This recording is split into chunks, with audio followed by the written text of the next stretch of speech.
अस्सलाम वालेकुम। प्रोग्राम सहाफ़ी की खसूसी बराह रास्त नशरियात के साथ मशरिक़ वस्ता में जंग के शोले फैलते जा रहे हैं। कुछ देर पहले ही ईरान की तरफ से मिसाइल हमला किया गया है उन अमरीकी अड्डों पर जो ईरान के कुछ पड़ोसी इस्लामी और अरब ममालिक में थे, और इस हमले के बाद कहा जा रहा है कि अमरीका बहुत गौर से जायज़ा ले रहा है कि किसी किस्म के नुकसानात हुए हैं या नहीं, मगर अरब ममालिक ख़ास तौर पे कतर और इराक में जो अमरीकी अड्डों पर हमला हुआ है उसके बाद मालूमात ये सामने आ रही हैं कि कतर की हुकूमत ने कहा है कि ईरान की तरफ से उन्हें पहले से आगाह कर दिया गया था कि अमरीकी अड्डे को निशाना बनाया जाएगा और अमरीकी अड्डे को खाली करा लिया गया था।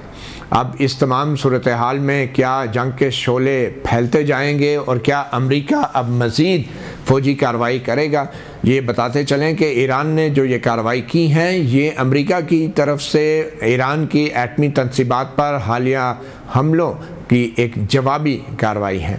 और ये भी बताया जा रहा है कि तेहरान में भी कुछ धमाकों की आवाज़ सुनी गई है, मगर अभी तक ये मालूम नहीं हुआ कि क्या वो जो रोज़मर्रा के इसराइली हमले हैं ये उन हमलों की वजह से थी या फिर अमेरिका ने कोई फौरी जवाब दिया। बज़ाहिर ऐसा इम्कान नज़र नहीं आ रहा। और ये भी बताया गया है कि अमरीकी सदर डोनाल्ड ट्रंप जो हैं वो वाइट हाउस में एक वॉर रूम में अपने पहुँच चुके हैं और तमाम सूरत हाल का जायज़ा भी ले रहे हैं।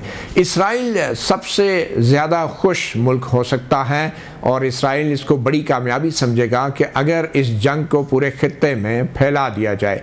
सवाल ये भी पैदा होता है कि क्या अरब ममालिक जहाँ पे अमरीकी अड्डे मौजूद थे और जहाँ से बज़ाहिर उन अमरीकी बम्बार तैयारों ने परवाज़ भरी थी कि जिन्होंने ईरान की एटमी तनसीबात पे हमले किए, क्या अरब ममालिक अब ईरान के अमरीकी अड्डों पर होने वाले इस हमले को या इन हमलों को अपने ऊपर हमला तस्वर करेंगे? और क्या अमेरिका के अलावा अरब ममालिक भी किसी भी किस्म की ऐसी जवाबी कार्रवाई में शामिल होंगे? अभी तक ऐसे कोई आसार नहीं, मगर यकीनी तौर पे सूरत हाल कुछ इतनी अच्छी नज़र नहीं आ रही। और सबसे बढ़ के ये कि अगर जंग के शोले फैलते हैं तो फिर पाकिस्तान के लिए भी एक वाज़ेह और ठोस मौक़िफ़ लेना ज़रूरी हो जाएगा।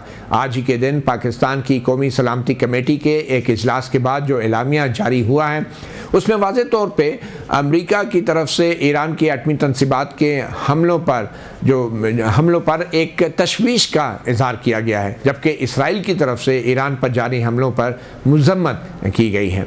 इस तमाम सूरत हाल के ऊपर बात करेंगे। हमारे साथ मौजूद हैं lieutenant general retired Moinuddin Haider, साबिक़ गवर्नर सिंध और दिफाई तजज़ियाकार।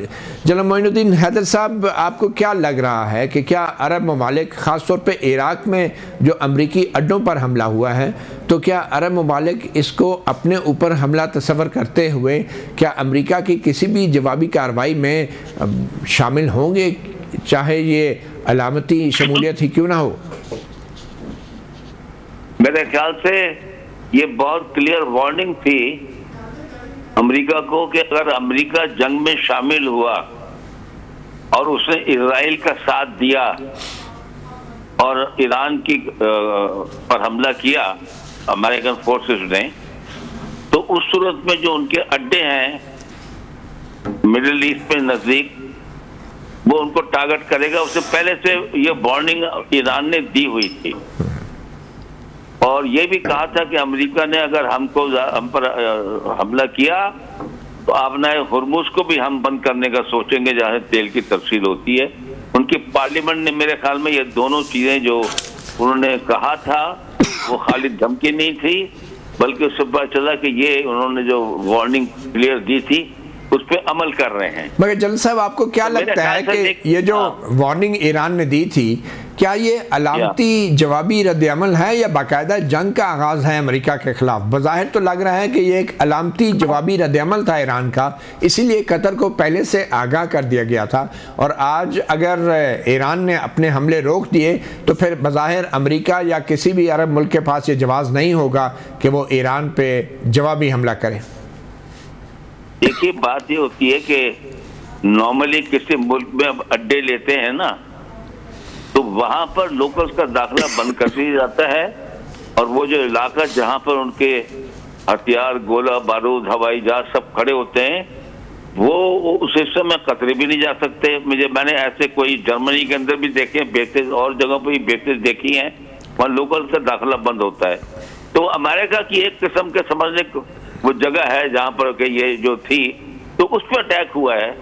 एक्चुअली कतर पे कहना चाहिए कि अटैक नहीं हुआ, लेकिन जाहिर है कतर के इलाके में चुके है ये, लेकिन वहाँ को डैमेज हुआ। उन्होंने उनके शहरों पर या किसी बिल्डिंगों पर नहीं किया, बल्कि जहाँ पे अमेरिकन बेस थी उस पर हमला किया है।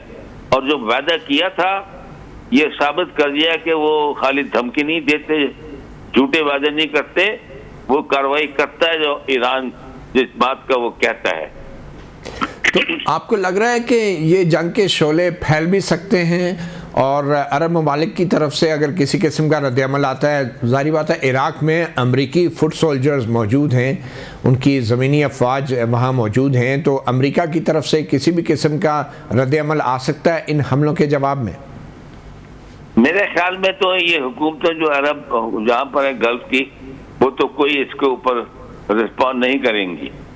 ईरान ने बस वो एक वार्निंग अमेरिका को देनी थी, वो उसने दे दी है कि आपने हमारे मुल्क पे हमला किया था, आप हमसे दूर हैं लेकिन आपके बेसेस नजदीक हैं, जहाँ 3-4 मिनट में मिसाइल पहुंच जाता है, तो हमने आपके इंटरेस्ट पर हमला किया, आपके बेसेस पे हमला किया है।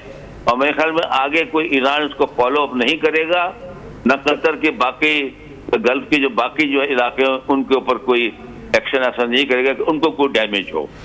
और मेरे ख्याल से ये बात यहाँ तो खत्म हो जाएगी। अमेरिका क्या करता है वो देखना है, अमेरिका क्या करता है। मगर इसराइल जो है वो तो बज़ाहिर कामयाब हुआ है अपनी हिकमत अमली में, और अमरीकी अड्डों पे जो ईरान ने हमला किया है, तो इसराइल की आप क्या समझते हैं, क्या हिकमत अमली होगी कि क्या अरब ममालिक और अमेरिका की तरफ से मज़ीद अब ईरान को जवाब दिया जाए? और इसराइल वैसे भी ये ख़बरें इसराइली मीडिया फैला रहा है कि बज़ाहिर बहरीन में और दूसरे अरब ममालिक में भी ईरान ने मिसाइल से हमला किया है।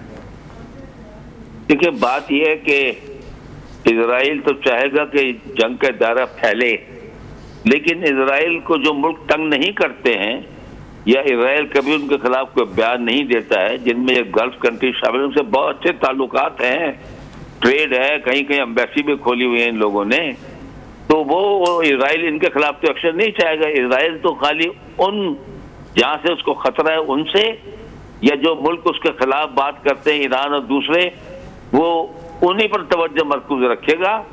इन ममालिक जो इनके साथ जिनके साथ दोस्ती है या जिनके साथ अच्छे ताल्लुकात हैं, उन पर ना चाहेगा कोई हमला करे, ना उनके साथ कोई लड़ाई आगे बढ़े उस इलाके में। बहुत शुक्रिया lieutenant general retired Moinuddin Haider. एक फिर आपको बताते चलें कि ईरान ने अमेरिका की तरफ से ईरान की एटमी तंसीबात पर हमलों के जवाब में अमेरिकी अड्डों पे मिसाइल फायर किए हैं। कतर और इराक में मौजूद अमेरिकी अड्डों पर फायर किए गए इन मिसाइलों का अभी तक कोई जानी नुकसान सामने नहीं आया, मगर कतर की हुकूमत ने इस बात का इंकशाफ किया है कि ईरान ने हमलों से पहले कतर की हुकूमत को बाकायदा आगाह कर दिया गया था और कतर में अमरीकी अड्डे को खाली भी करा लिया गया था। हमें ज्वाइन करेंगे मंसूर जाफ़र।